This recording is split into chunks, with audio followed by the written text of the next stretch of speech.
कल्याणमध्ये रेल्वेच्या जागेवर एक शाळा उभारण्यात आली आणि त्यानंतर रेल्वेने शाळेला नोटीस पाठवली आहे।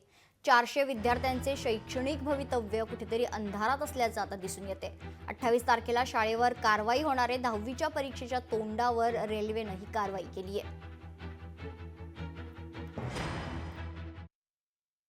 1968 साली शाळा या ठिकाणी स्थापित झालेली आहे।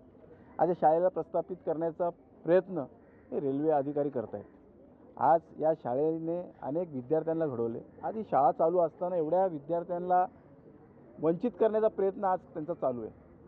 आम्ही त्या अधिकाऱ्यांचा विरोध केलेला। त्यांनी आम्हाला परत 7 दिवसाची नोटीस दिलेली आहे। त्यांनी सांगितलं की आपण 7 दिवसानंतर ही शाळा खाली करा आणि मी तोडफोड कारवाई करणार आहे। परीक्षा चालू आहेत आणि अशा परीक्षा चालू असताना आज 400 ते 450 विद्यार्थ्यांना तुम्ही अभ्यासापासून वंचित करताय, हे मोठं पाप करताय। आज एवढे वर्ष काय झोपले होते का रेल्वे? 1968 सालापासून ही शाळा चालू आहे, एवढे वर्ष झोपले होते का? कमीत कमी आमच्या सरांना रेल्वेवाल्यांनी काहीतरी मुदत द्यावी। काहीतरी म्हणजे तुम्ही बोलाल 8 दिवस दिलो आणि नंतर घेतलं, अजिबात आम्ही चालून घेणार नाही ही गोष्ट। आम्हाला कमीत कमी आमची 8वीची मुलं 10वी तरी झाली पाहिजे। 3 वर्षाची मुदत आम्हाला पाहिजे। 3 ते 4 वर्षाची मुदत आम्हाला असेल तर आम्ही आमच्या जागेवर व्यवस्थित आहोत, नाहीतर रेल्वेला आम्हाला उत्तर द्यावं लागेल।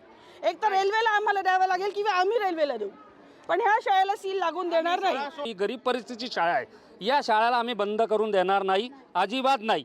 या गेटवर आम्ही बसणार आहे लहान पोरं घेऊन। तुम्हाला ती शाळा आम्ही बंद करून देणार नाही। 3 वर्षाची मुदत पाहिजे आम्हाला बस।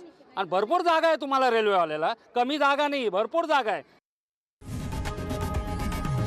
लोकशाही मराठी ऐका, पहा, जागरूक रहा।